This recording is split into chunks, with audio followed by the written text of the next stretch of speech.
Okay. Good afternoon, everyone. So, this is all basic. Clear the fiscal neutrality, fiscal drag, and ZBB.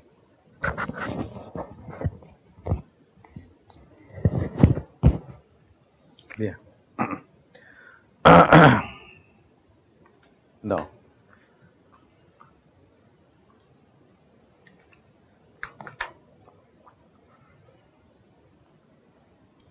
so one more concept we are discussing, and I think budgetary deficit, deficit financing, or monetized deficit. We already discussed yesterday. Now, next is your gender budget, gender budget or budgeting. You can say gender budget. See, when you're talking about the gender budget, simply it means when government formulates budget, so you understand first the motive or intention behind the budget formulation. Basically, you make the plan and policies. Government makes the plan and policies, and the budget you are going to implement. Implement means finally you are going to allocate the funds so that this plan and policies is going to implement in the economy. So once you implement, so you have to think about the plan policies made. Really, they are going to help the development of women's or not. If plan or policy, they are really helping for development of women's in the economy, then you can say that budget is gender sensitive. Basically, you are highlighting or you are focusing on development of women's or not.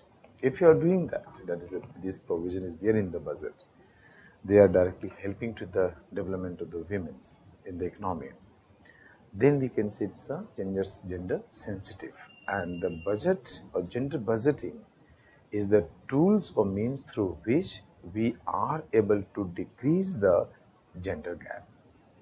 And if you're able to decrease the gender gap, then only you are able to achieve the consistent higher economic growth and development. Okay, so that is the overall motive of gender budgeting. Please write all of you few lines. Right? It means preparing budgets. Gender budgeting or gender budget means it means preparing budgets on the basis of gender perspective. On the basis of gender perspective. Clear? Full stop, right? Gender gaps persist in education, employment, health, economic opportunities, and public life opportunities. Economic opportunities and public life opportunities. Clear? Let's stop, right? Gender budget or gender budgeting is a way for government to promote equality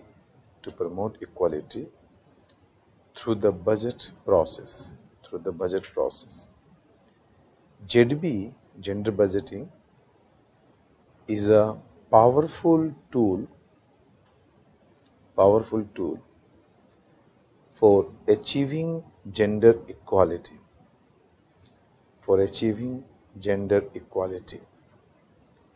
And ensure that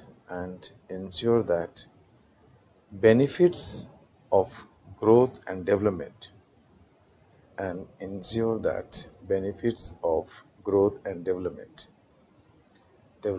must reach to women.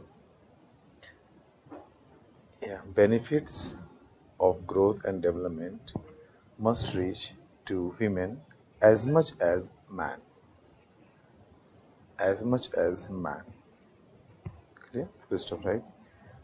Women constitute around 48% of India's population. Women constitute around 48% of India's population. Women constitute around 48% of India's population. 48% of India's population, but they lag behind man. But they lag behind man on many social indicators. But they lag behind man on many social indicators. Hence, they need special attention. Hence, they need special attentions, and gender budget has the potential to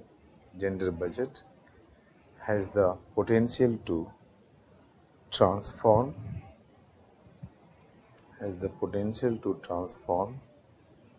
these gender inequalities.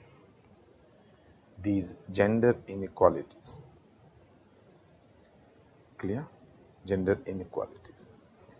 Then you please write here 2001. Okay. Right. In 2001, this I am writing the year. In 2001, a special reference. In 2001, a special reference made by the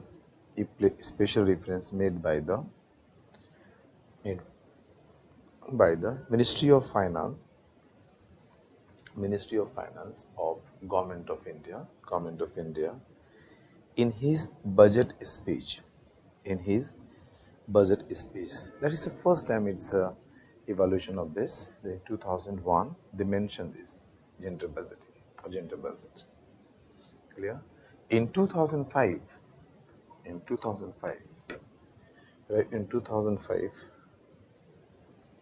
the expenditure division of the Ministry of Finance,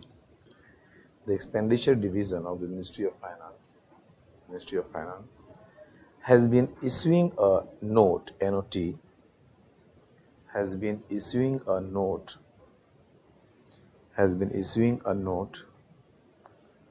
on gender budget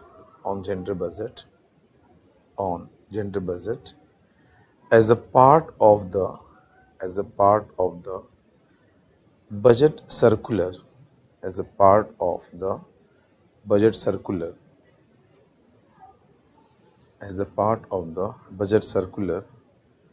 every year.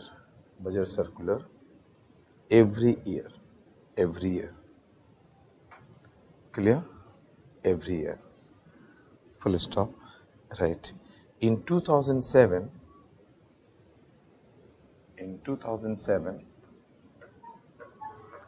I'm writing it. I will dictate to you.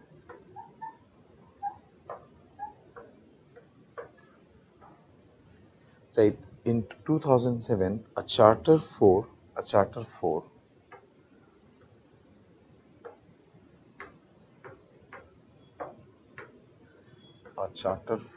gender budgeting, a Charter 4 gender budget says, a Charter 4 gender budget sale, that is a ZBC. Cell means a unit. Okay, unit. A Charter 4 gender budget sale issued on 8th March 2007. Oh, so even you are not writing in 2007, just you write issued on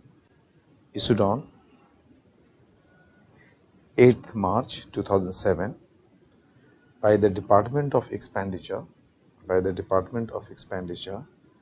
Ministry of Finance, Department of Expenditure, Ministry of Finance, Government of India. Okay, let's start. And that cell is working. This cell is basically gender budget cell is working in each ministry and department, and their job is to analyze the ministries, the expenditure on the women's development, and they can say yes, out of the total expenditure, this much percentage we are spending on women's development, and we are trying to bring the parity between, men and female, you can say. So these all things about the gender budgeting and a small the topic related to that we have discussed with you, dear. So go in that way and try to complete. Yeah. And one more informations, let me explain you, which is related to the budget. And when you're going to get the new budget on 1st Feb, so you try to get and update this information yourself, because then only you can learn what you are getting it. Okay.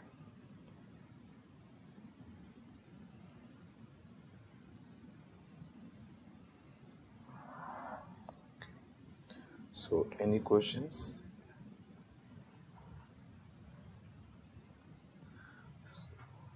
Update is from the budget on past, but till now what are the information is there related to this budget we are going to, this fiscal year. So next you are getting for the 22, 23, 24 fiscal year. But in this budget, the information rupee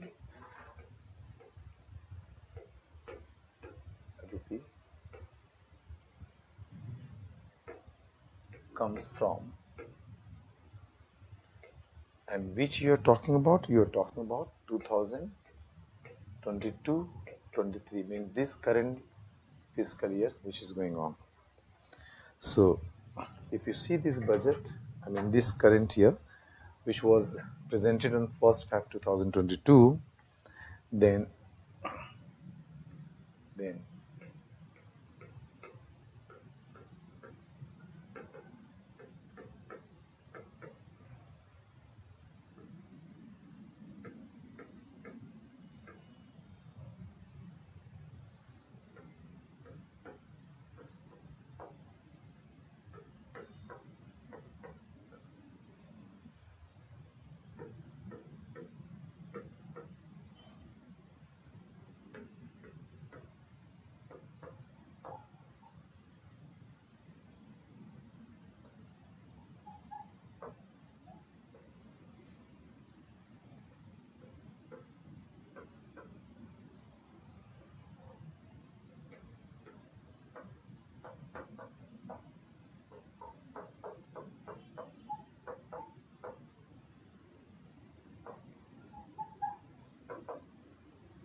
Please see that here.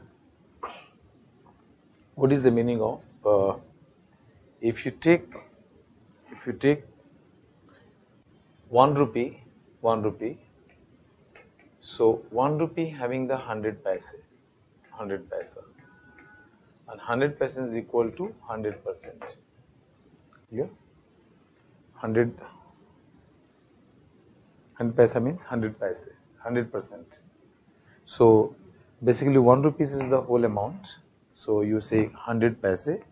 100 paise means 100% you consider.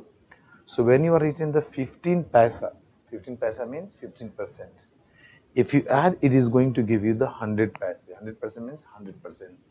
So if you see the government documents, it's written in this format. Then you understand it. Please write, all of you.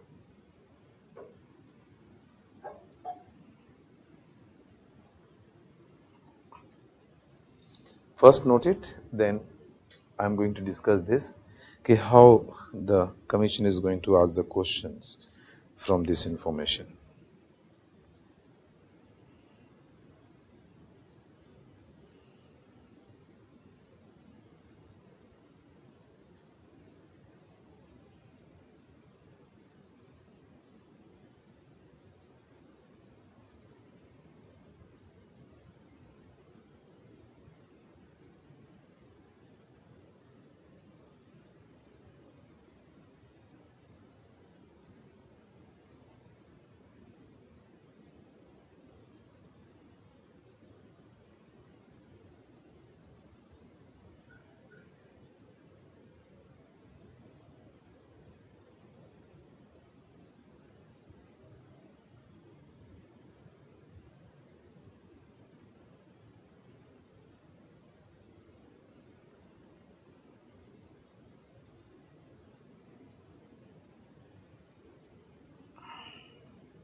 What's the pen? Already you joined or not?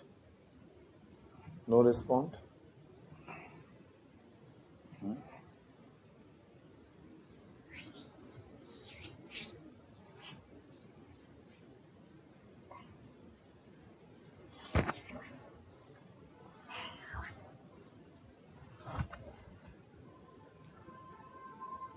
So check here. So basically 100 paise, the total revenue means what you're trying to say here. I mean, the government document says that rupee comes from, it means government presenting the budget, then government has to inform in the parliament what are the ways through which we are getting money, we are getting the resources. So if suppose 100 rupees I am getting it, so out of 100 rupees, how much is coming from the different sources? That you have to say. So suppose 100 rupees, 100 paise you are getting, so you can see from corporate tax, government is getting 15% they are getting from corporate tax. Income tax they are getting 15%. It is 22-23. This coming year, which is going to end on 31st March. Custom duty is 5%. Union excise duty 7%. GST, that is the central government is getting from the GST, is 15 paise. Non-tax revenue. Remember in the revenue receipts I discussed tax receipts and the taxes and non-taxes. This is the non-taxes. Non-taxes is going to get the 5 paise. Non-debt capital receipts. Remember the capital receipts we have discussed. Okay, the receipts I have dictated to you. The receipts which are receipts of the government that's related to assets and liabilities. And one line you already written after that or not written, then you can just note it. The capital receipts may be debt and may be non-debt. Capital receipts may be debt and may be non-debt. Okay, or non-debt, debt or non-debt, DBT. Capital receipts may be debt and may be non-debt. Okay, see the three things we have discussed. Capital receipts, one was recovery of loan from the states and other parties. Second was disinvestment proceeds, and third was third means maybe sequencing is different, and third was your borrowings. So recovery of loans and disinvestment receipts, These are the capital receipts, but these are known as the non-debt receipts. But borrowings is the capital receipt, but it is a debt receipts. Why? Because that much of debt or liabilities or loan amount, basically it is created. So here we are talking about non-debt capital receipts. 2 paise means 2%, and from borrowings another liability is coming 35 paise. Just you understand. How much every 100 rupees, 35 rupees comes from the borrowings of the liabilities. Okay, this is the way you have to interpret, or you are just writing in the paise or percentage 35%. Okay, now how they are asking? So two ways they can ask. One, they can ask you in the PT, as per the contribution of receipts in the government revenue, arrange in the descending order or ascending or descending order of the following taxes and choose the right answer. They can give you 4-5 taxes. Put in arranging order. So here you can see that is, if you leave it, these are the taxes. These are the taxes. So you can see GST, incomes and corporate tax, these all are same. Next, union excise duty, and next is the custom duty. This is the way you can say. Time may be there, the government, this one. Second, they are asking in this way, either you can ascending order you can do, or you can go for the descending order. Second is, they can ask, which tax contributes more in the PT, they are asking, direct tax or indirect tax. So what are the direct tax? You see, corporate tax is the direct tax, income tax is the direct tax. Yeah, these two are the direct tax. DT, direct tax. For the direct tax, it is a 15, 15, 30%. So 30% is coming from DT, means direct tax. Customs duty, union excise duty, and GST. These three are the indirect tax, IT, indirect tax. How much they are getting? 15 paise from GST. Okay, and 5 paise from here. 5% is there. It's a 27%. Just you see. It means indirect taxes contributing only 27%, direct taxes contributing 30%. So which tax contributing more? So direct tax contributing more in compared to indirect taxes. So when you go and updates your information from 1st Feb 2023 budget, that's what government is going to present. So you can get and you can update the information. Okay. Otherwise, when the economy survey and bazaar we are going economy survey and the budget classes we are going to conduct, that time we can update. Clear? So this information you can also update. Is it clear to all? So this way you read and get your information. So sometimes even your analysis, if you need, then you can use it. In the receipts of the government, the direct taxes is contributing more than compared to indirect taxes. Okay, indirect taxes. Fine. Clear, dear? Any doubt? Just check. Okay. Now you are saying joint presence. Some of the tax is not 100%. There is other sources of tax. Okay, how much it's happened?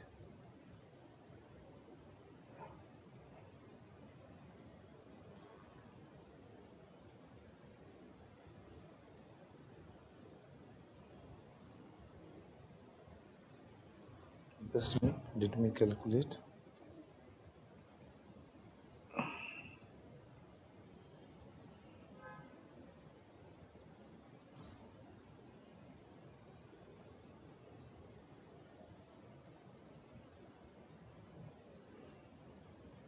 $50.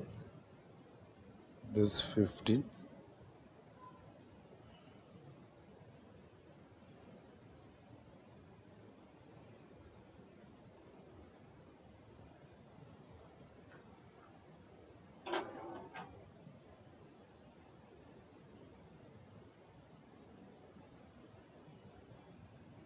Just a minute, just let me check.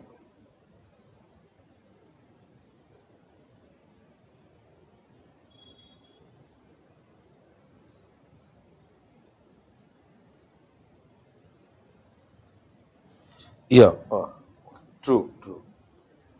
GST is your 16 paise. Yeah, GST is your 16 paise. Fine. It's not 15, it's 16. You make it correct. That's the reason. Yeah, 16 paise.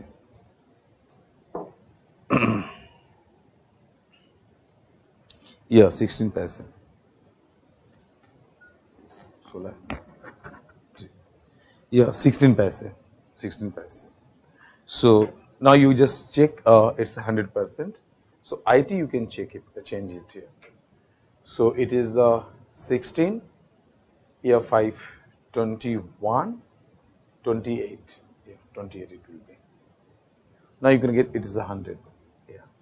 GST is your 16. Now it's 100%.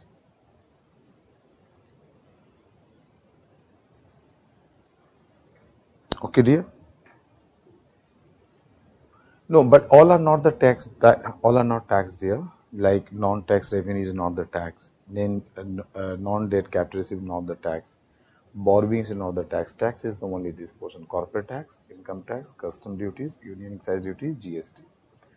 But you have to form this way. Okay, clear to all? No.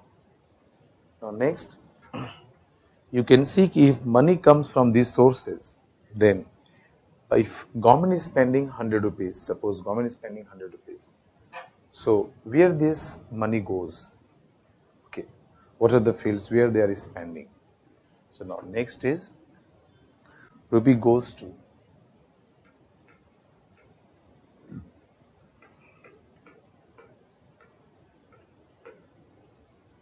rupees goes to,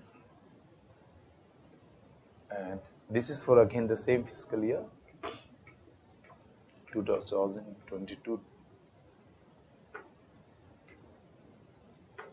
22 23. This is the fiscal year 22-23. Okay, now you can give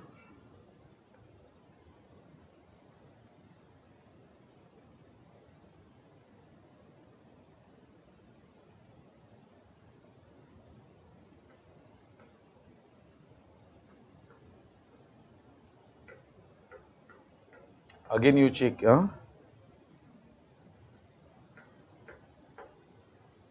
the addition.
If you have the concept now, so this data will give you so many things, so many interpretations. Okay, you can use it.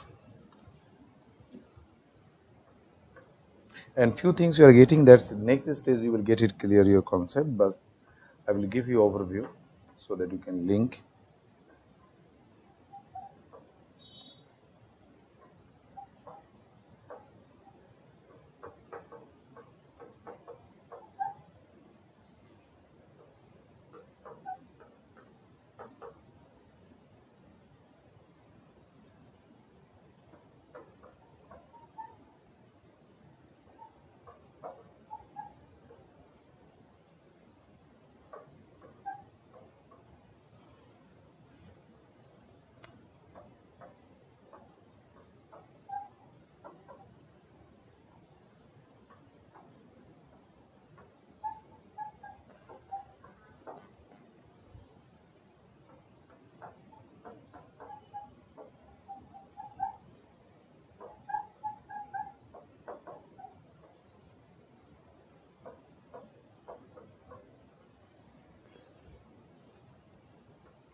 Now just you calculate.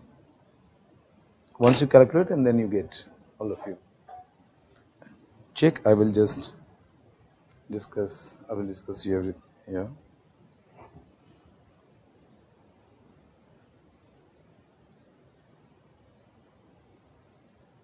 Nine.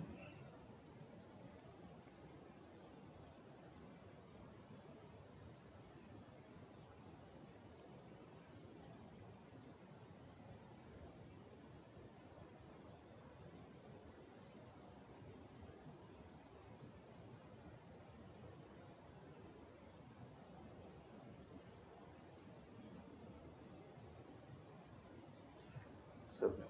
Just a minute. Again, there is a mistake. Other expenditure. Other expenditure 9. Oh, other expenditure is 9, not 5. The expenditure is 9 paise. Yes. Other expenditure is 9 paise. Yeah, it's 9 paise. Check. 9. Yeah. 9 paise.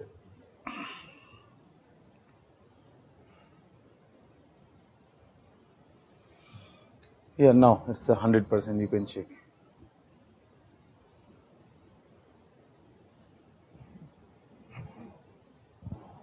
One question I received: if government borrowing every year, then deficit increase year by year. Is not it loan budget of government?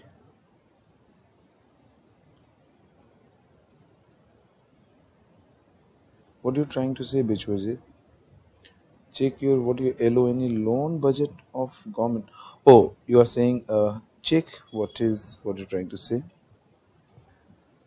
If the deficit keeps increasing, that is the reason overall public debt is keeps increasing, because every year you are keeps adding more and more.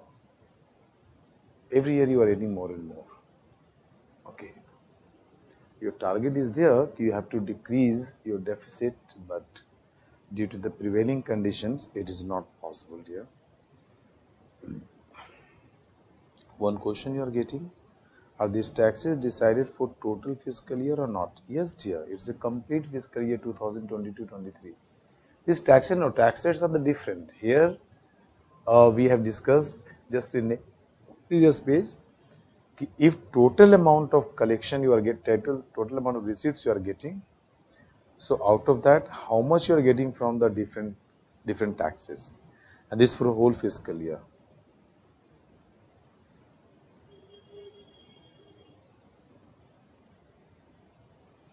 No, not revised, not revised, not revised. You are not getting. See, on first Feb, you just inform Parliament that these are the sources from where we are getting this much. Fine. But when you are going to present again, so day you announced, that day basically nothing happened. No 1 single rupees you received, not a single rupee you spent.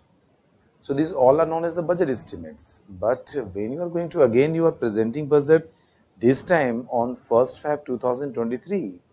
So that time since you worked few months, you worked on already implemented for around 9 months. Around 9 months. Actually data, according to data I am telling you. Okay. So suppose you have the December data. So on the basis of data till December, you can say that what is the real conditions the government is facing. Amount may differ, maybe percentage it differ. Suppose some taxes collection may go up very higher one, some is not as per expectations. So maybe it may change. But this thing only you can revise after the getting the budget. After the getting the budget. Clear? Then you are getting both the revised one of this year and also the budget of the next year, that you can get it. But generally it is seen that the percentage what they are saying, that since the percentage not the absolute amount, so contribution remains more or less, because the tax collection, other things, They are getting from basically they are getting from the past experience. So amount may differ, but percentage difference is very little. But maybe because if absolute amount keeps very lots, then overall percentage may vary. So these are there. Now, how can you just use this information and how we are using these informations? So this all for the complete fiscal year expectation, okay, when budget was presented. So what the government is saying that if I'm going to spend 100 rupees, so 9% in this, 15% is like this, okay. If you take total expenditure, then total expenditure again the percentage wise. So 9% of the total expenditure of the government, they are spending on central sponsored scheme.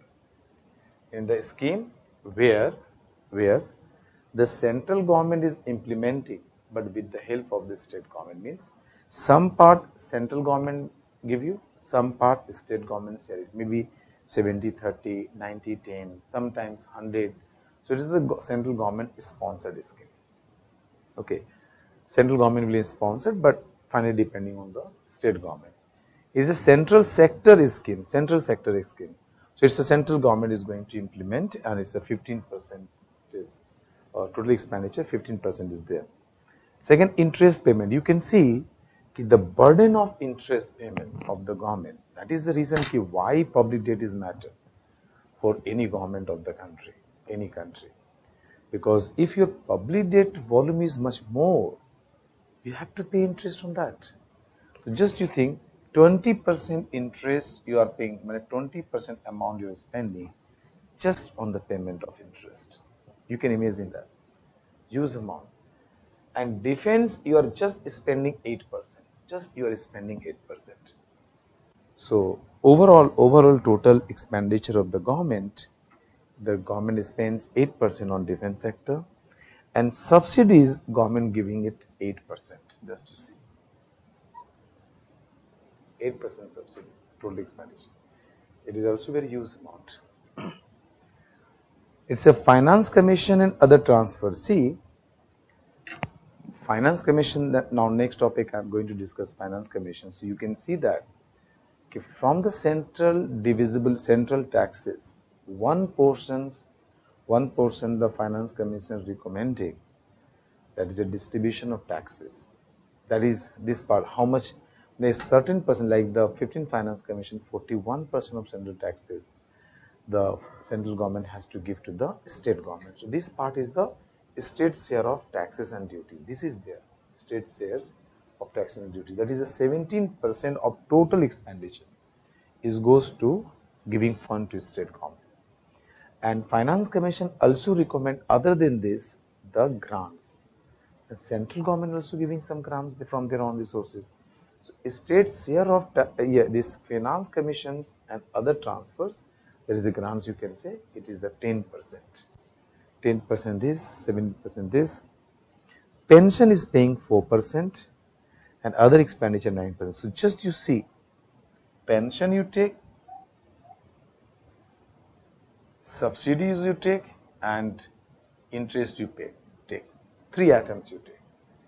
So 20%, 8%, 28%, yeah, 28% and 4%, 32%. Just remember, 32% amount, government is 32% of the total expenditure.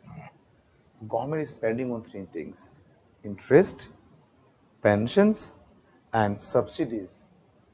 But this whole amount government is paying, but it's not used for, it's not used for any sort of creating assets or decreasing any liabilities. Okay, just you think about government spending. That's the reason the government keeps decreasing the pension burdens, and government already implemented, central government implemented the new pension scheme. And in the new pension scheme, you are knowing that after retirement, government is not going to pay you any pension. So how much you contributing? One more amount, once they suppose 10% you are paying from your income, your basic, and around 14% central government paying the same amount to contributing it, and this amount is you lended to the market. institution there, some institution there you are handing over, and that institution is investing in the market, and it keeps accumulating. And the day you are going to retire, the 60% amount will be given back to you, and the 40% amount again it will be reinvested in the market. And on the basis of market returns and market performance, you are going to get every month as a pension. So your pension is not depending on the market return of the 40% amount you accumulated. Okay, but earlier the pension, it was known as the family pensions. Family pension. And what is the family pension? Is suppose you retired, so after retirement you are going to get around half of the salary, as long as that person alive, they are getting half of the salary. Suppose he is no more, his wife is alive, so half of that pension amount wife will get. As long as wife is there, wife will get it. Suppose wife is not there, at any daughter, if suppose daughter is there and unmarried, so till she is getting married, she will get half of that amount. So a very long social security it was there. So old pension scheme is known as the family pension scheme due to this. But now once you retired, so your pension will depending on the fund what you accumulated, and it's invested in the market. So it is what? In the future it is going to give you zero, because only the pension person in that lot is there. But one more thing, but even in the defense sector, pension scheme is there.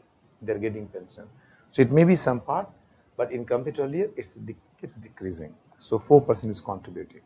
So, and any other expenditure 9%. So just you see, the 32% of expenditure government is spending in the economy, but not creating any assets and not decreasing any liabilities of the central government, but they are spending. Clear here? Just check a little.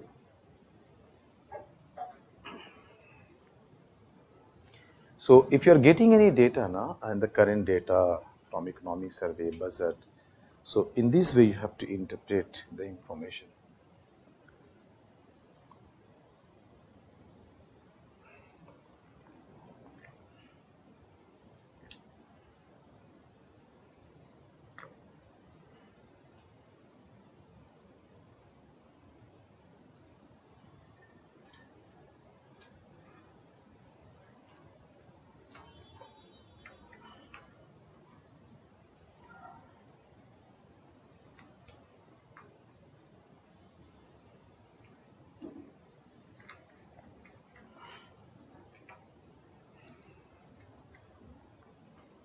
Clear dear?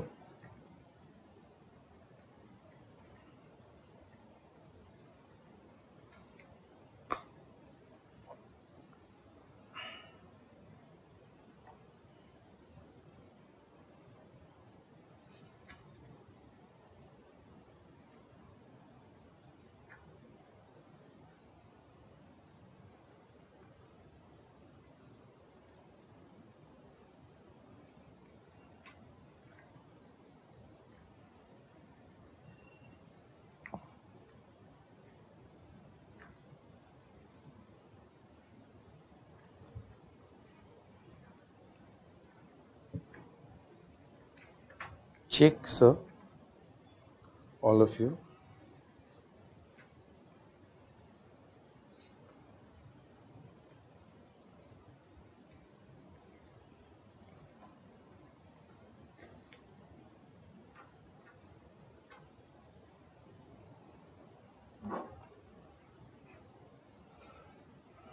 So here no questions dear, but because I'm ending this budget, so probably we discussed all the things.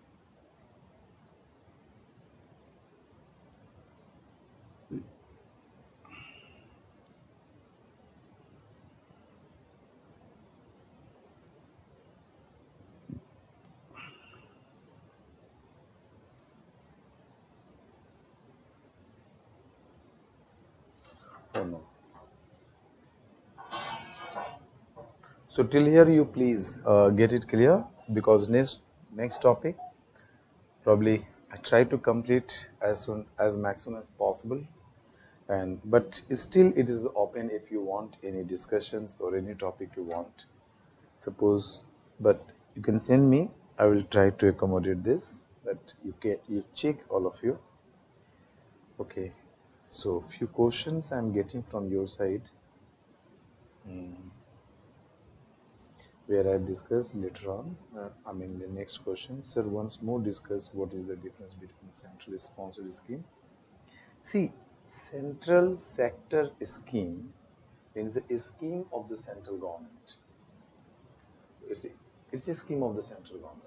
The central government is going to implement, and all the fund, central government is going to be. They will pay you. They will give you.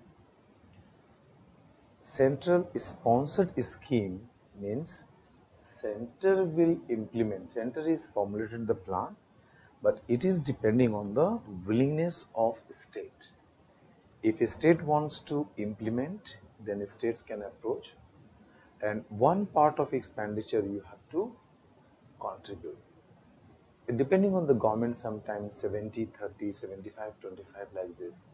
Is 70% central government will pay, 30% state government, or 75% central government is paying, 25% state government is paying. This is the generally it is this ratio.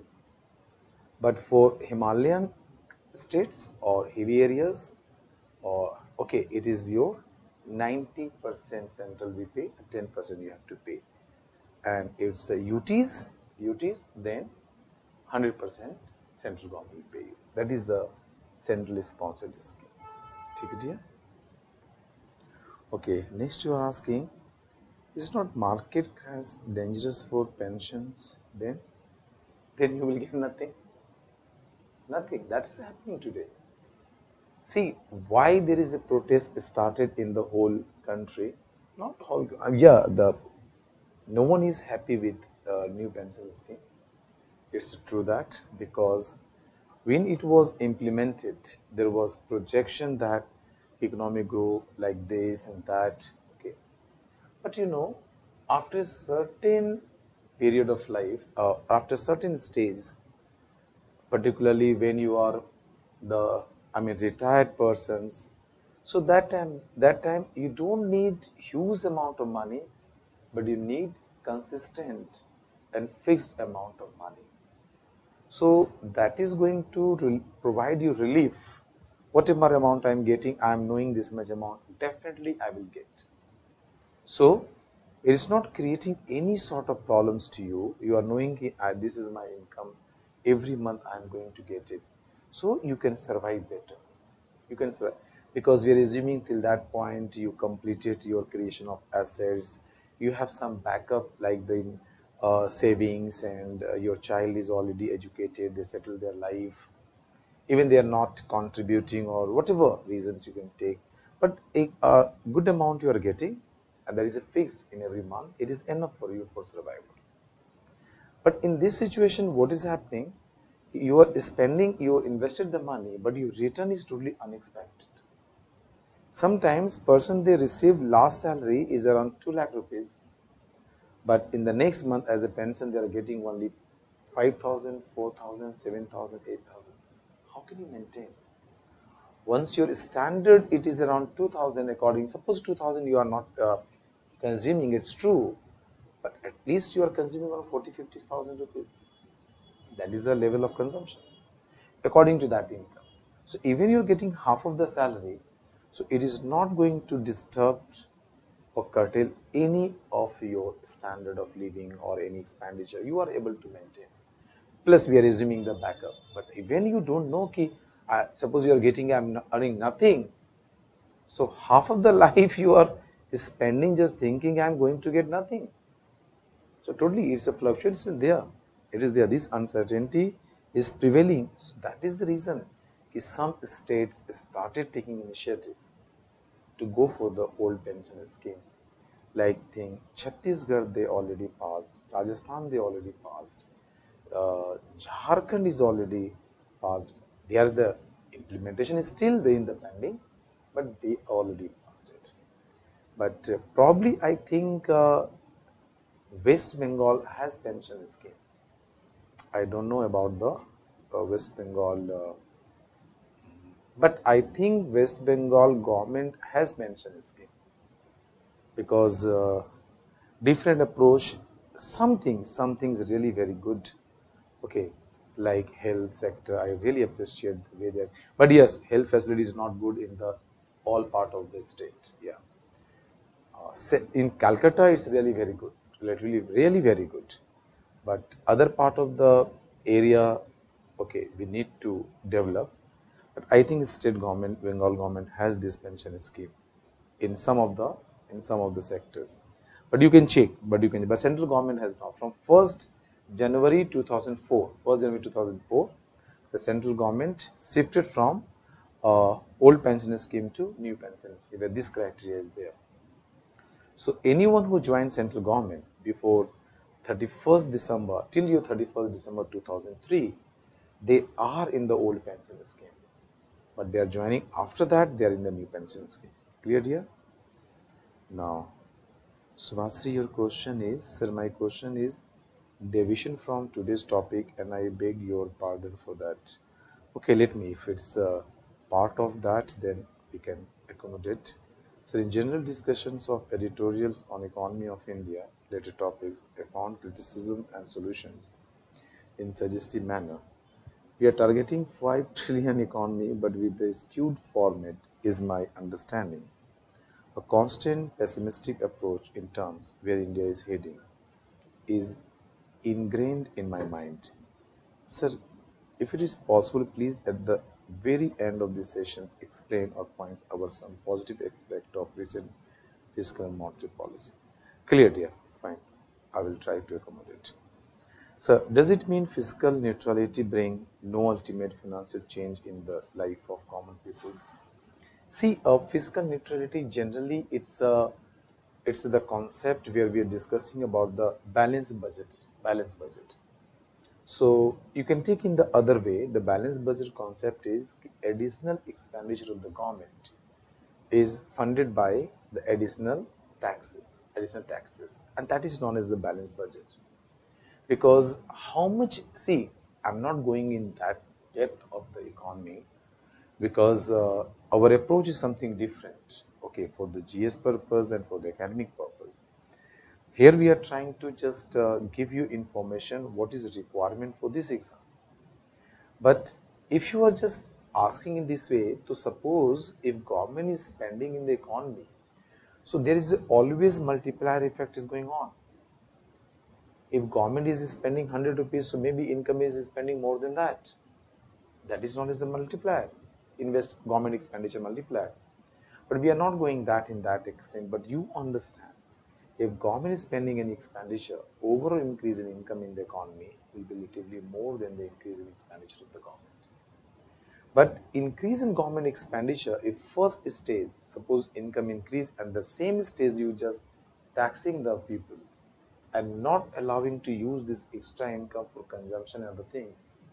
So further multiplier effect is not going to happen in the country. Okay, not going to happen in the country.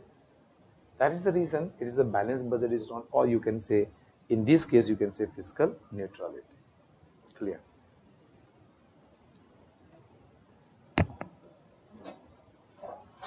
Now, we are shifting to the topic like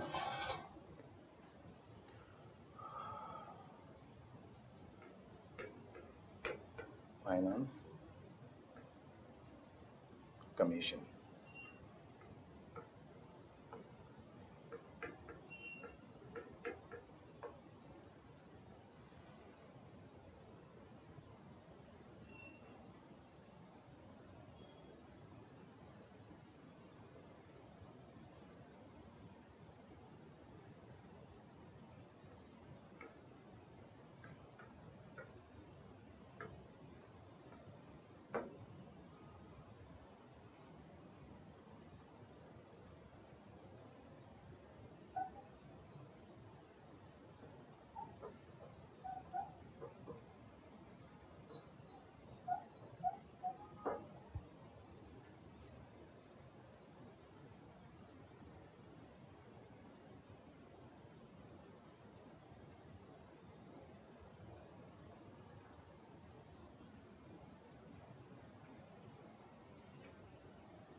Yes, dear, please draw first.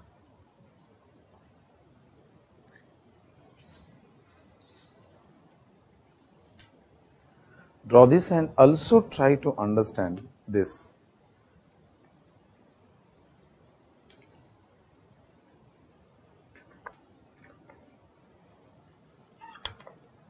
Draw, just give me 1 minute. 1 minute. Just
yes, dear.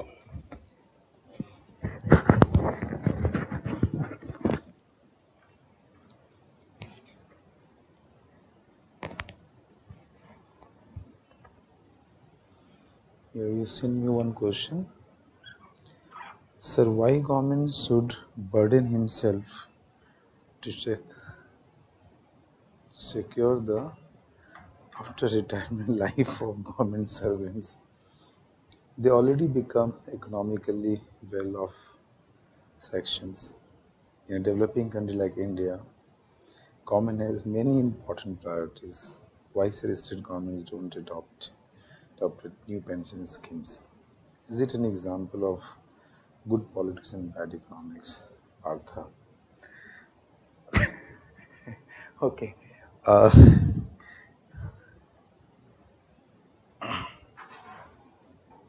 See, it's not the bad economy, not the good economy. You can see uh, where you want to see your economy. That is very important. What is the condition in economy? It is very important. It's true today, the way and today what the we are getting and where we are. So, if you really want to say in the behalf of the welfare of the economy, then other answer. If you want to say the government point of view, only the as far as burden is concerned, then from government it's not good. Why? Because you understand a person is spent all his life to serving, and in retirement, who is going to take care of? You adopting the model, fine. You are adopting the model, the developed country model. There will be no pension scheme because other countries don't follow it. Fine, we can go for that. But in other developed country, there is a provisions. There is a old age pension scheme is there. If you're unemployed, so for that there is a allowances is there. Medical facilities is generally it's a developed country, it's a free medical facilities. Education is free. See, medical is free for your child, education is free. And even you are not getting anything, old age pension scheme is there. So you don't need even that conditions, any proper pensions, I mean after retirement. But here, suppose in state government you are getting a proper, the good hospitals and the facilities in the Kolkata you are getting. What's about other part of the state? That's the reason today why the people are depending on the private hospitals, private services in other part of the state or country. So you need fund basically, you need money that time. So what is your approach? What do you want to write? Okay, if you want to write from the government point of view, so government is not saying at any point that I will not give you pension. Government not saying that I am not giving you pension. What government is saying under new pension scheme, how much you are contributing.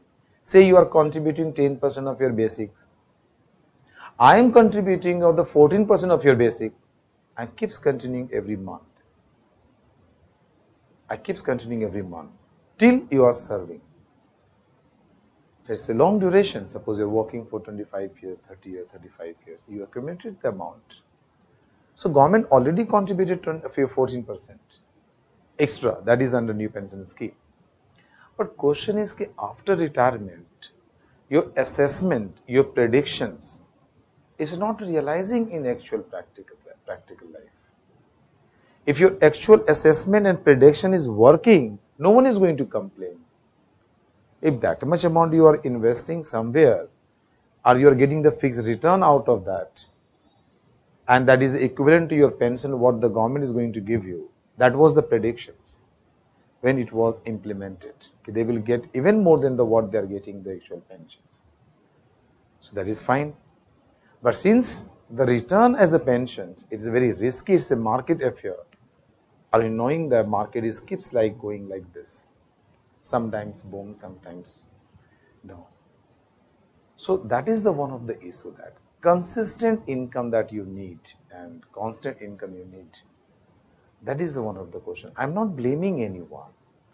I'm not blaming the government. Okay, government, they created alternative ways so that after retirement, government is not going to take any responsibility for you.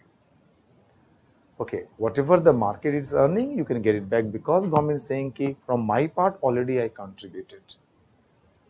Okay, so they are saying that, but problem is that ki the module you just designed to get the pension, the module itself is very risky.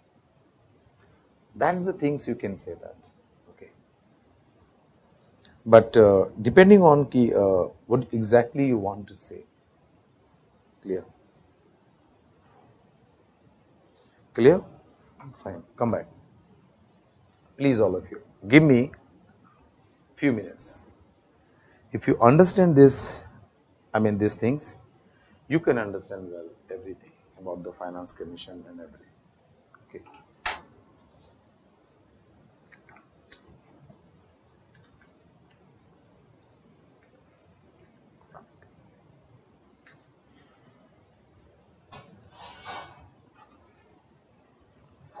Just sit here.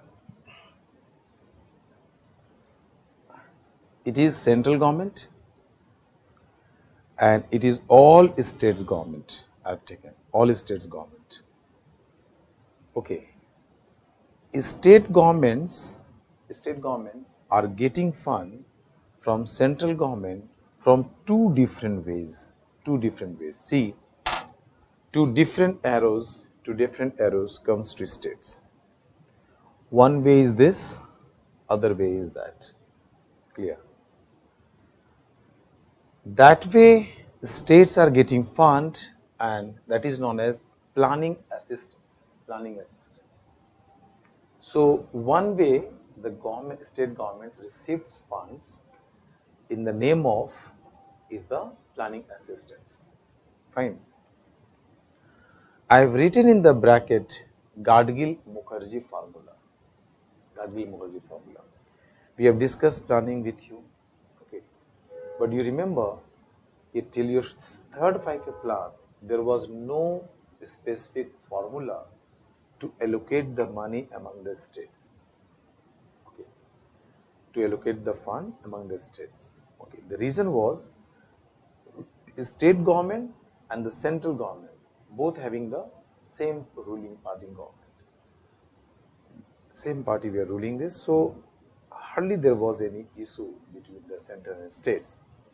Still, you can see today, if suppose in center one government is there and same party government is functional in any other states, then that states will not get any problem. But any other states having the different parties ruling, then this type of problem arises. So till your third 5-year plan, more or less in all the states, the Congress was in center and Congress was also in the states, more or less in most of the states, major states you can also say. So there was no issue. Issue arose after that, or third 5-year plan last issue started arising because states started feeling discriminated. Some states started getting more funds, some states getting less fund as per their requirement. Because if different governments started coming, so center started discriminating. Then states protested and demanded that there should be a formula. There should be a formula for allocation of funds among the states. So that time when this issue raised, that time Gadgil was the deputy chairperson of the planning commission. So under his chairmanship, a committee was constituted and committee asked to give a formula. On the basis of that, the funds will be allotted. Gadgil sir given one formula, methodology. This is the way we can divide. Okay. We don't need, just you should know because in the technique, because it's not used now, no use now. Okay, changes, lots of changes is there. So, but you know, when you are formulating a single formula and trying to use for all states, so at the same time you can't make all states happy. Some states keeps complaining this, yes, I'm not getting these things, I'm not getting these things. That problem will remain. So that problem was there. So finally in 1991, again the government constituted constituted a committee to review the Gadgil formula. And that time, Sri Pranab Mukherjee was the deputy chairperson. Our Pranab, that's former president of India. So that time he was the deputy chairperson of the planning commission. So under his chairmanship, committee was constituted, and this committee reviewed the Gadgil formula, and he recommended the formula for allocation of fund for planning assistance. So from that day, it's known as the Gadgil-Mukherjee formula, and this formula was first used in 8th five-year plan for allocation of funds among states. So what you're getting that? Yes, central government, from central government, states are getting, that is planning assistance. But this Gadgil-Mukherjee formula is no use nowadays. Why? Because you are knowing that Niti Aayog has no power to allocate funds. So you don't need any formula, because the all plan policies is going to sanction by the Ministry of Finance. I mean, in planning assistance, I'm telling you. So one route is the planning assistance, where central gives from their own resources to the states for plan implementation. That is a planning assistance. But you know, as already I discussed with you, these routes always, it was most of the time it was discriminatory in nature. Why? Because you get it one step behind this. Planning commissions, it was not the constitutional body. Okay, and it was not through act of parliament. It was just outcome is through the resolution of the central government. So totally it was depending on the mercy of the government. If central government wants to give you as assistance, they can give you. Otherwise, totally depending on central government, you can't do anything. So this route basically, it was discriminately, it was used by, still I can't say, but I should not say, can't say means I should not say, but you can say yes, it's used. I mean, central government sometimes they are doing discrimination with the states, and we are not saying it is observed by 14 finance commissions. Y.V. Reddy. So, Y.V. Reddy, who was the chairperson of the 14 finance commissions, he mentioned that the planning assistant routes used, I mean, they're using very discriminatory policy. Now, one way states are getting fund through this. Other way around, the states are getting fund through the finance commissions. Yes, through finance commission. So finance commissions, I have written the automatic route in the bracket. It means funds comes through finance commission. It is automatic route. And why it is known as automatic route? Because if finance commission is constituted, finance commission generally is constituted by the President of India in every 5 years. President of India means Government of India. The President of India constitutes in every 5 years finance commission, and it is constitutional body. It is constitutional body, and finance commission has to constitute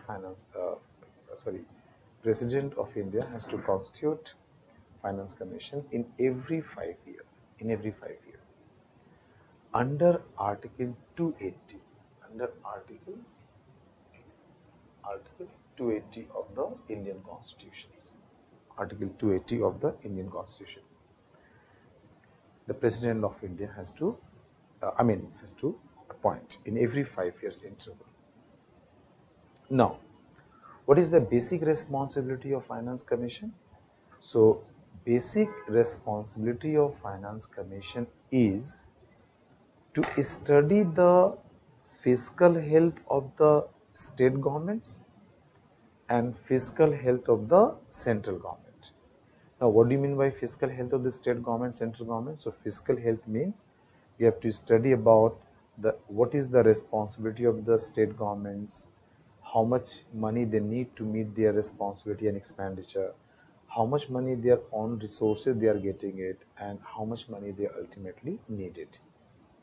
So this you have to study each and every state in this way, and that is known as the fiscal health of the government or fiscal health of the state. That you have to study. each and every state.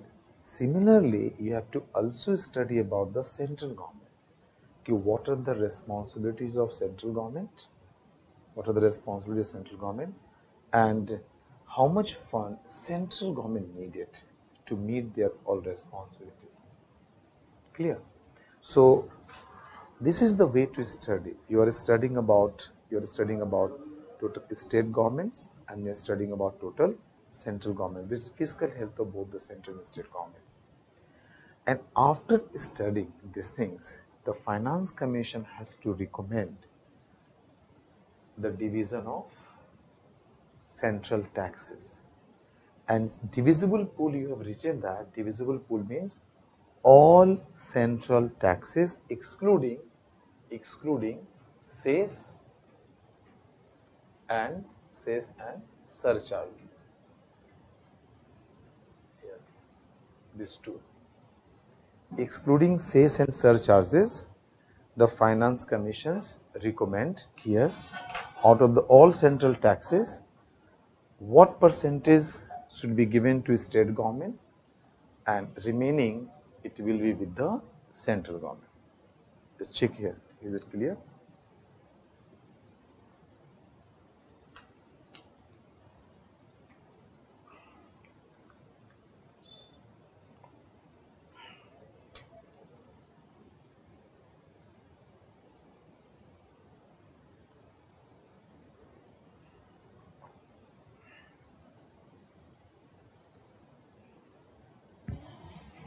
Checked here?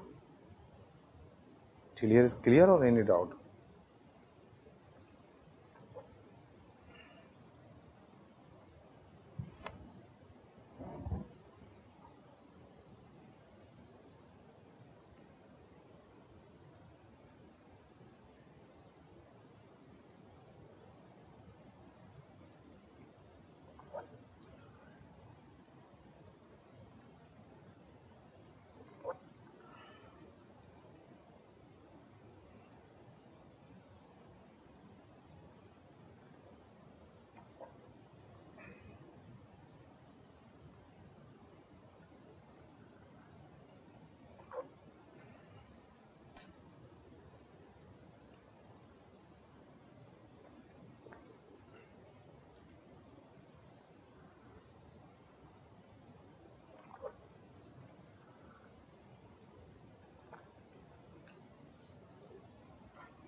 Clear to all?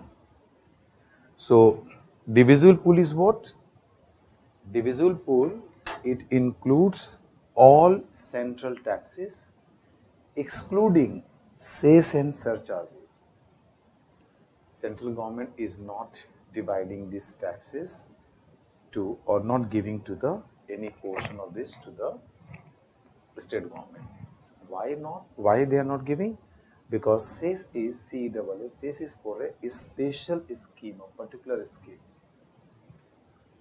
So all money collected, it is going to spend for that particular scheme. So if they are spending or they are sharing it, so how this, the project is going to be completed. So central government is not sharing that cess amount. Surcharge, it is the tax, basically tax on tax for super rich group.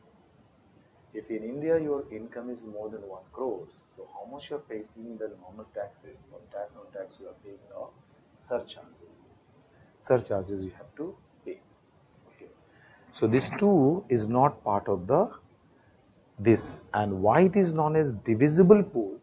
Because this whole amount of central taxes is going to divide between the center and states. So it is known as a divisible pool. Check. Yeah. Why it is known as a divisible pool? So divisible pool includes all central taxes excluding cess and surcharges, which is going to divide between center and states. Clear? So these two routes are there. So now we are basically, this whole things is for the Finance Commission. So you can see that 13 Finance Commission recommended 32% of state share.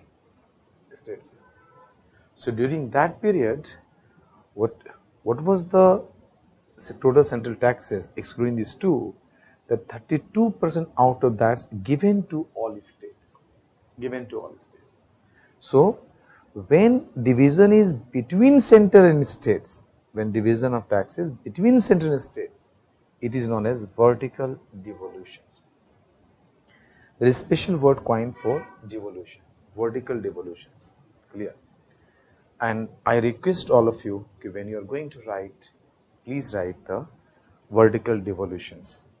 See, if suppose you are not remembering, you are not remembered that time, you can use vertical distributions, but I request to use the economic terminology while writing your answer. So it is the vertical devolution. So vertical devolution, you can see 13 Finance Commission recommended 32%, 14 Finance Commission recommended 42%. So you can see that 13 to 14, it is a 10% increase in share.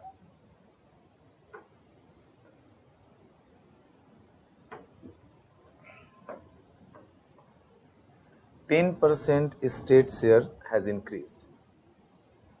10% of state share has increased. Just see, 10% has increased. 10%. And it is the highest in Finance Commission history. If you take the increased part, so it is the highest in whole Finance Commissions. If you take, then the 14th Finance Commission increased 10%, which is the highest increase. Okay. If you go and see the whole history past, either 1% they recommended, 1.5% recommended, like this. It is the first time the 14th Finance Commission has increased 10%. Okay.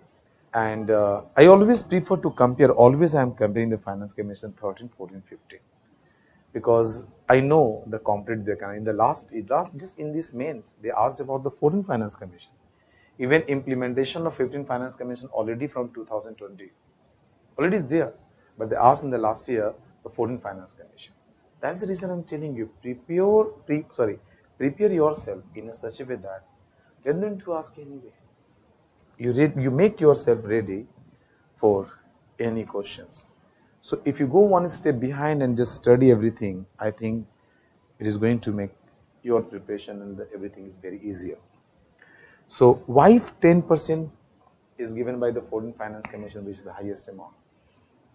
Because state governments, we are keeps demanding to the Finance Commissions, give me more fiscal autonomy. Fiscal autonomy, word we are using, it means state or central government. Fiscal autonomy you can use for the state basically here. You are getting enough resources, automatically you are getting enough resources, okay, to meet your expenditure, and you are not going to depend on any authority to give me fund like this. If through the automatic route, why I am saying first of all, why it's automatic route? So remember, one is the vertical devolution. They can recommend Finance Commission. First you get this point. Vertical devolution, they can just do, they can recommend. So center to state is known as a vertical devolution.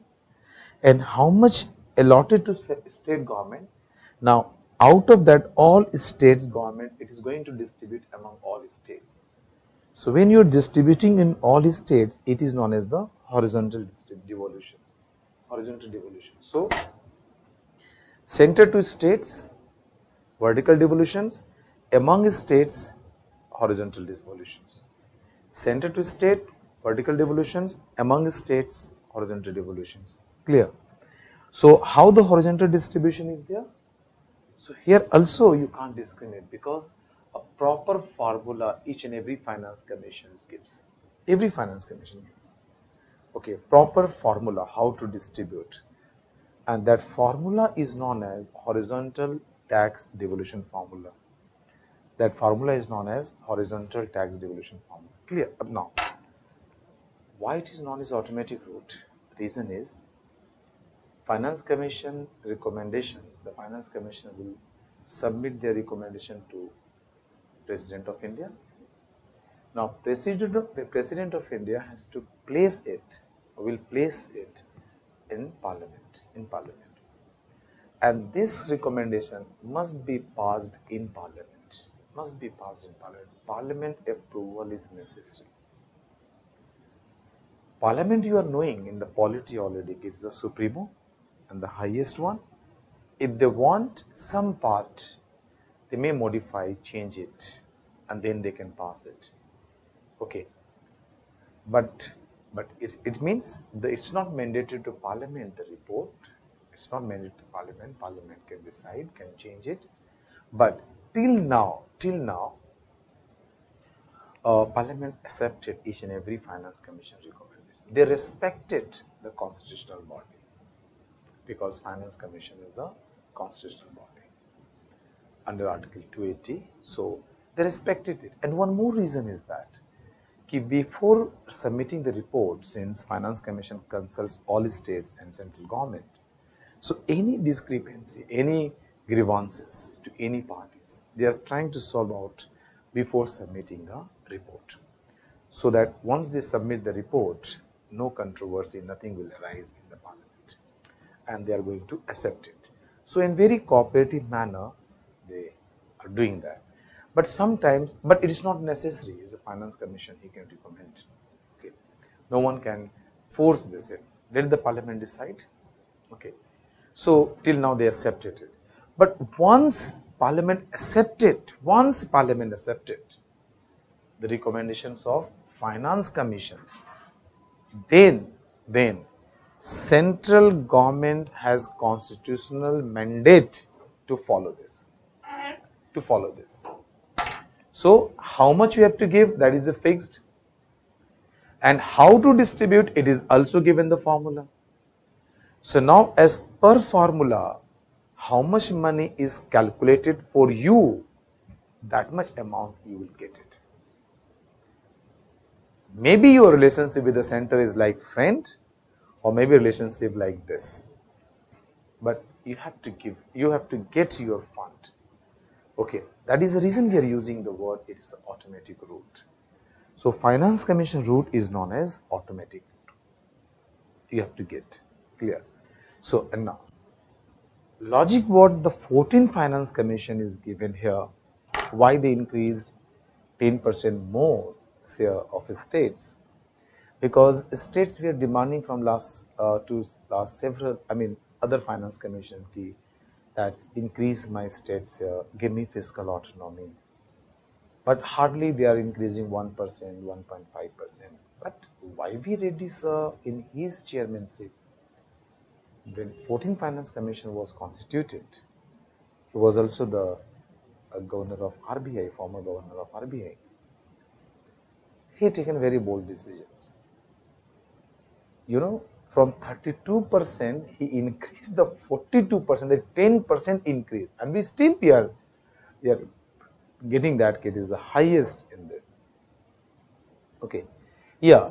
So central government had some grievances before submission. I'm telling you, these grievances, it was there basically because if definitely they will seek a 10%, you are giving more to the states, so it may affect the fiscal condition of the central government. So the recommendation made by the 14th Finance Commission is really very good one. If you think what they recommended, that they recommended in the report, fine, I recommended increase 10% more through this route, 10% more. If central government thinks it is going to harm or adversely affect the fiscal health of the central government can do one thing, and what? Okay, the same proportionate amount that you think this much extra amount I'm giving it, the same amount you can cut down from planning assistance. You cut down from the planning assistance. So very beautifully the 14th Finance Commission's recommendations is there. One, they tried to establish, and just not try to establish, they established the fiscal autonomy of the states by providing 10% more share to the state governments out of the central taxes, and also recommended to central government, yes, you can 10% what amount you think, that same amount proportionally you can cut down from planning assistance. So you manage your fiscal consolidation policy. Go ahead, maintain your fiscal policy consolidations, fiscal consolidation policy. Let the states should go to the fiscal autonomy. So in very balanced way, 14th Finance Commission recommended. Okay, so central government, that is one of the reasons. Why central government in different occasions mentioned that after 14 Finance Commission recommendations, states are not bound to give you planning assistance. That is the reason behind it. Because 14 Finance Commission recommended that you cut down the amount from planning assistance. Why? Because they are saying that he already are given 10% more through the Finance Commission route. Given it. And why it is a good giving 10% more in this route? Because this amount is going to all states in India, and irrespective of your relationship, means central government relationship with the state government relationship, whether it's a friendship relation or enemy relations, you are going to get amount as per the formula. So through automatic routes, all states are getting, but here in discriminatory, only those states we are getting earlier, they having a good relationship. Okay, so very beautifully mentioned, maintain this, 14th Finance Commission, and that is one of the reason. Several occasions, central government citing this 14th Finance Commission. Example, after 14th Finance Commission, the central government responsibility to give planning assistance. It's, central government is not responsible for that because already it's given to you. Now, using this fund, you can implement plan and policy. But in terms of reference of 15th Finance Commission, this point was there as the terms of reference. So you see, the 15th Finance Commission, they cut down the state share 42% to 41%. And this 15th Finance Commission recommendation is applicable nowadays. 41%. But exactly we can't say the 41% in the other way around, if you see, because 1% extra from central government resources is given to Jammu and Kashmir and Ladakh. 1% given to them. So if you see, 42% is there, but as far as the state is concerned, they are getting 41% from the central taxes. Just dear, you check all of you. Is it clear? So if you understand this, the whole this, you can clear your concept. No problem in that.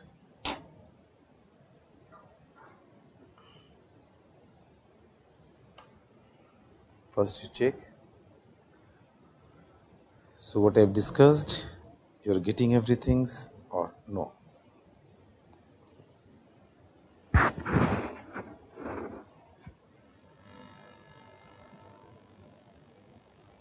You are answering budget estimates 22-23. Government is spent 20% for the interest of public debt. What about the FRBM Act Review Committee recommendations? They recommended debt payment should be 40% of GDP. Dear, 20 paise is the 20% is the out of total expenditure. You understand? And this 40% is the out of GDP. Recommendation is government has to achieve. So government will take time to achieve this. And now it's not possible nowadays. It will take time to achieve this limit. No, Subrata, it is now because government huge deficit is due to the pandemic one, because expenditure of the government has increased and receipts of the government has declined drastically. Clear? Now, please write all of you. The Finance Commission. I think you understood all the diagram. Okay. Please write. The Finance Commission. Why we is not called planning assistance and NITI assistance? It will not create confusion. Dear, I am not written planning commissions. I written planning assistance. And even in the NITI Aayog, any assistance is given, it is considered as the planning assistant. Planning assistant means for planning purpose, for plan implementations, the amount you are giving to the state government. That is known as the planning assistance. NITI assistance is what? So institutions can't be the the reason, no? Institution can't be the reason. Here planning is not the planning commission. Planning is the process, the plan you are going to implement in a states. So for implementation of plan, you are giving assistance to the state government. So it is known as a planning assistant. Okay, don't use like this Niti assistance. ठीक है? Clear or still you have a problem, dear?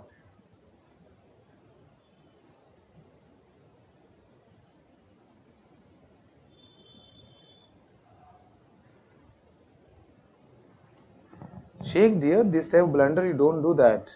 Your question, why we do not call planning assistance as Niti assistance? It will not create confusion. It's not creating confusion. Here planning means it is a process, plan for implementation of plan. Okay, you are giving assistance. So it is known as a planning assistant. But this plan may be formulated by Niti Aayog, may be formulated by the planning commission. Okay, anyone can formulate. And for this purpose, still today central government is giving you assistance. So still it is a planning assistance central government is giving you. But you can't term it as a Niti assistance. And Niti Aayog has no power to give you any fund. It is the finance ministry who are giving the fund, means government of India is giving you fund. That's the reason I written the central governments, through central governments, the fund is coming from the central government to state government from one route and second is the second route. Chalo. Okay, thank you. Right. The Finance Commission, right, the Finance Commission is a constitutional body. The Finance Commission is a constitutional body formulated under Article 280 of the Indian Constitution. 280 of the Indian Constitution.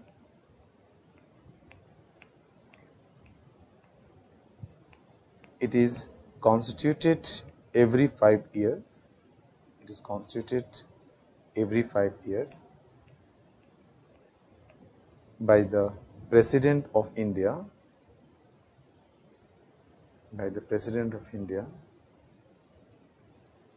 to review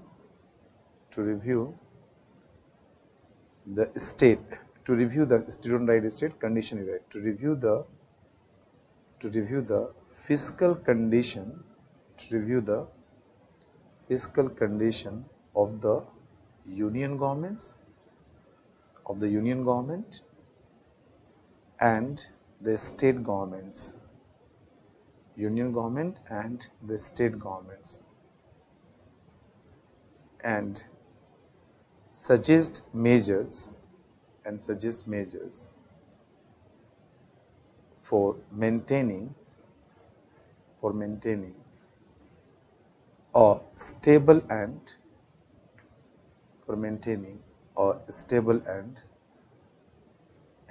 sustainable fiscal environment.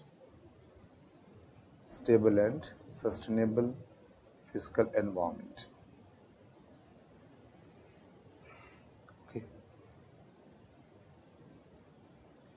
It recommends regarding the devolution of taxes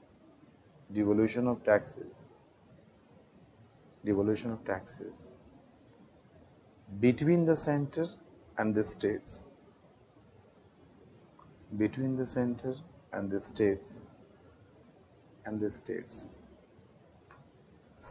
from the divisible pool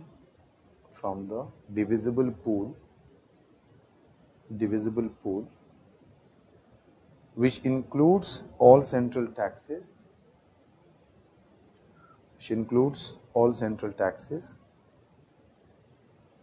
excluding cess and surcharges,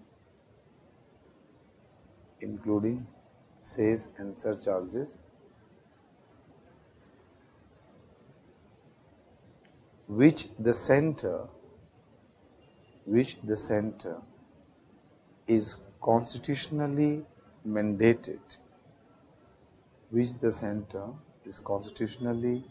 mandated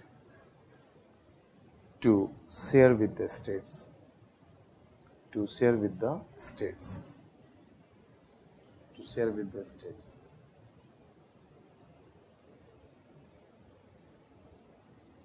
Clear?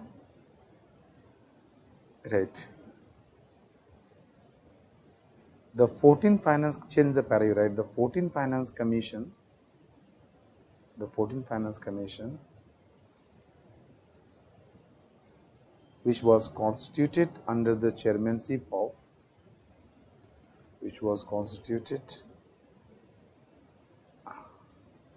under the chairmanship of Dr. Y.V. Reddy, Y.V. Reddy, Y.V. Reddy, had increased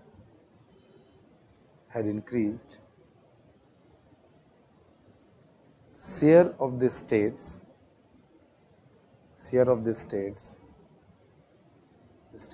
in the central divisible pool,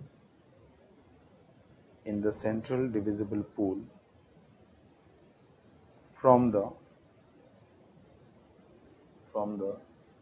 32% to 42%, 32% to 42%, which is the highest ever increase,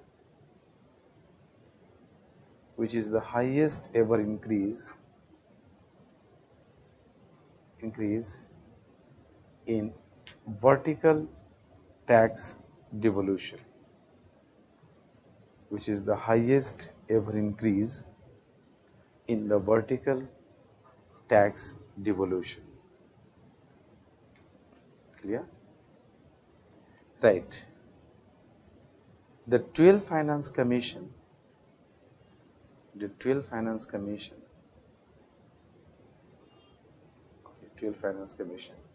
in bracket you can write 2005 to 2010. 12 Finance Commissions, 2005 to 2010, had recommended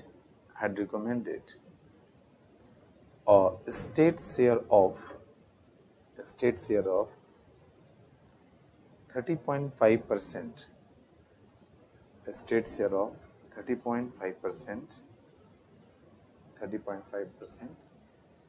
which was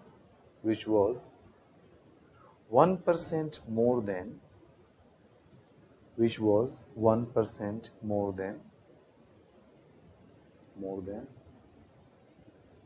previous Finance Commission, which was more than 1% of previous Finance Commission. Okay. And 13th Finance Commission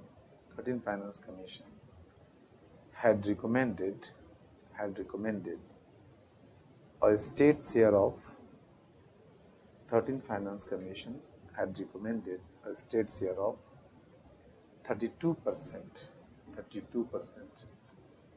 Okay. And 13th Finance Commission period you can write 2010 to 2015.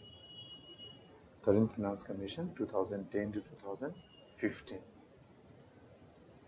Okay. And 14th Finance Commission 2015 to 2020. Okay, in this way. Right. So just I am writing one thing.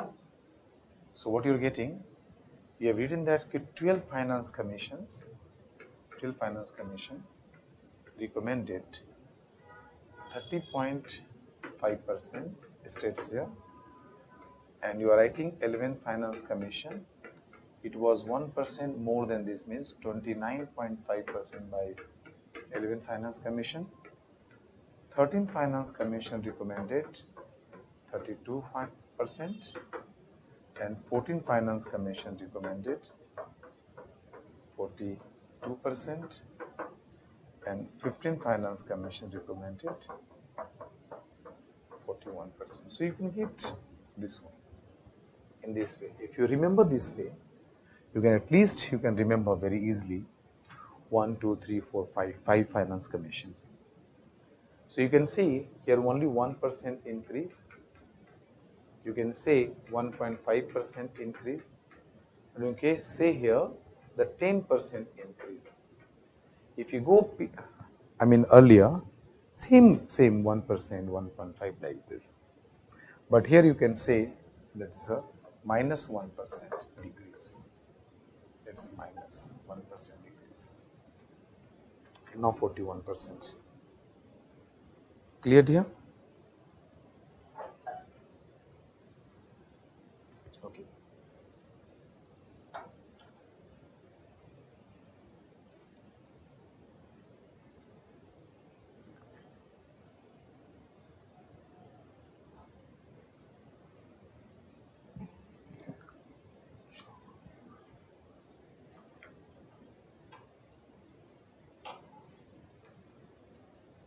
Please write, all of you. Please write. The government of India, change the pari, right? The government of India, with the approval of President of India,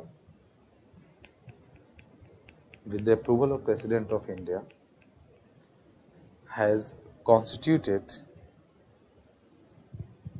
had constituted 15th Finance Commission, basically our target is 15, but I will compare 13, 14, 15, clear? Had constituted 15th Finance Commission under the Article 280 of the Constitution,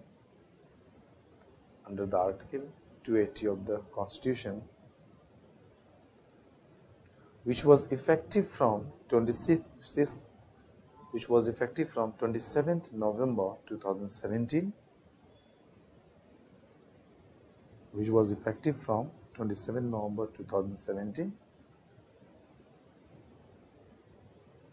and till the submission of the report,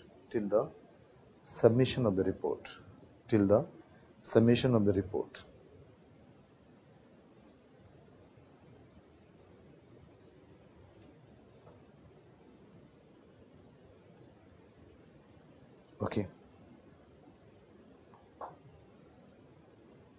So you just remember 27th November. So on 27th November 2017, it was effective. Clear? Now, this Finance Commission is given the time to submit this report till 30th October 2019. This was the time period initially where it was constituted. So time frame was given to submit till your 30th October 2019. Why? Because the 14th Finance Commission was ending, because 14th Finance Commission started from 2015, and it was the last day was 31st March 2020. This was the last day, 31st March 2020. So 14th Finance Commission was only applicable till this date. And you can't extend it. Because it's a constitutional body recommendation and Parliament approved it. So you can't increase and can't continue on the recommendation of the same Finance Commission. So from 1st April 2020, you need the division of, you have to divide the resources between central and states on the basis of new Finance Commission. It's mandatory. So what was the way out? So initially government requested 30th October till 2019 you can submit, the Finance Commission is supposed to submit the report. But in the last of that, the Finance Commission asked more time, because Finance Commission requested to the President, you see, there are so many changes happen in the country, so we need more time to study the center, states, the fiscal conditions. So President has given the permitted, but asked for 1 year at least recommendations. So this Finance Commission submitted the report for only for 1 year. That is a 20 and 21. Okay, 2021 they recommended 1 year, and that for 1 year Finance Commission report is placed on 1st of Feb 2020. 1st Feb 2020 during the budget session it was placed and Parliament passed. Okay, on 1st Feb. And then this 1 year report of 15th Finance Commission implemented from 2021 fiscal year. And then next, now they submitted complete for 5 years. So that is already in action 2021. Last year implemented till it's continued 2026. So see, 21, 22, 22, 23, 23, 24, 24, 25, 25, 26. Till 2026 is going to implement. It will be implemented. It's there implemented. So if you think about 15 finance commissions, so 15th Finance Commission recommendation is for 1 plus 5 years, totally 6 years. This commission recommendation is applicable in India. Just see, 6 years. One for the 1 year first, and then remaining for 5 years. Complete 5 years they recommended, but initially they given for 1 year. Clear to all? This is the things. Okay. Now, please write. The commission was headed by the 15th Finance Commission. The 15th Finance Commission was headed by Sri N.K. Singh, Sri N.K. Singh,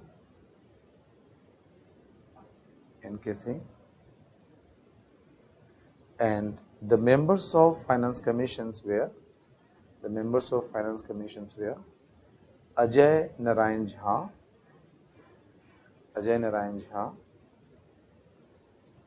Dr. Anup Singh, ANOOP, Anup Singh, Dr. Anup Singh. Anup Singh is the professor at Georgetown University. Okay, Georgetown University is the professor, Dr. Anup Saw. Okay, Dr. Anup Singh. No, Dr. Anup Singh. Dr. Anup Singh is the professor, Georgetown University. Next you write Dr. Ashok Lahiri. Dr. Ashok Lahiri. That time Ashok Lahiri was the chairman non-executive, and non-executive part-time. He was the chairman of Bandhan Bank that time. Okay, Dr. Ashok Lahiri, and next member was Dr. Ramesh Chand or Chand. Dr. Ramesh Chand. He also was the member of Niti Aayog. Dr. Ramesh Chand. That time he was the member of Niti Aayog. Ramesh Chand.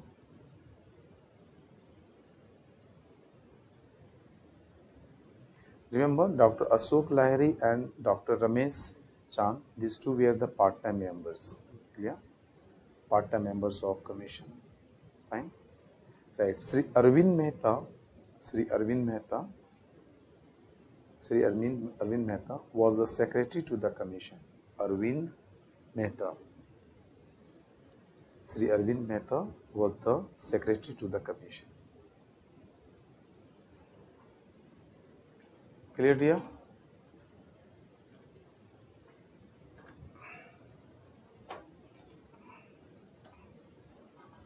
So till here you just go through once. Any point, anything, if you left, if you want to ask, send me.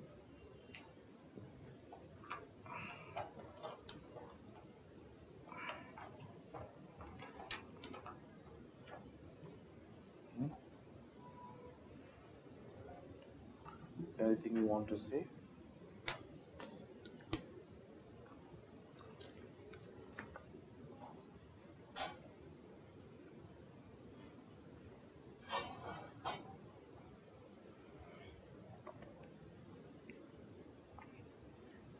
Yeah, one questions you asked, Sidya, $5 trillion you are asking.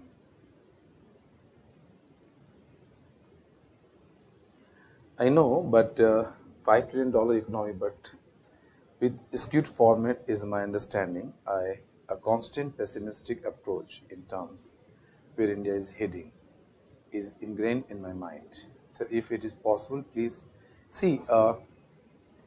Always, it's good if you are thinking positive.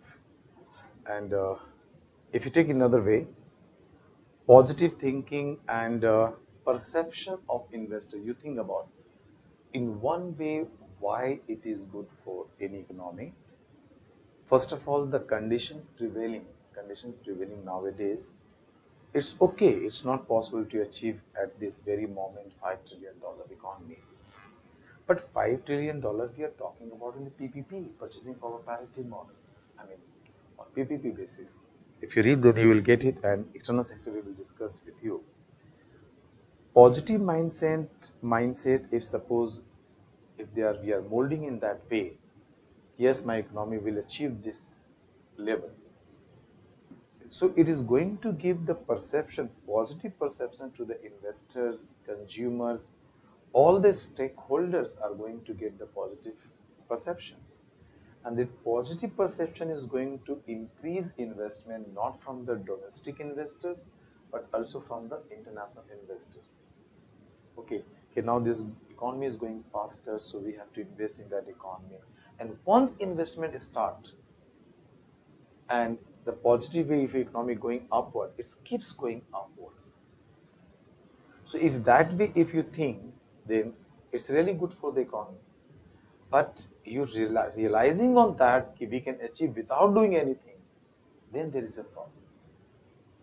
So the policies and programs that you're implementing, honestly, you have to implement so that you can really achieve this target. Merely you are implementing for that skill, I can achieve it very easily, and there is no coordination of policies between the RBI and the fiscal authority. Both are not coordinating, they are not taking in the decisions properly, then it's very difficult to achieve. So there you can relate, yes, both have, there's a coordinations, both having the positive aspects, then only we are able to solve this problem and we can achieve it. We can achieve it. Clear? Because this is going to also put the other things, because then industry will go for investment, research and development is going up, so you're getting the innovative project, I mean goods, innovative the things, then it's going to, then you are also going to penetrate international market. So all around it is good for the economy.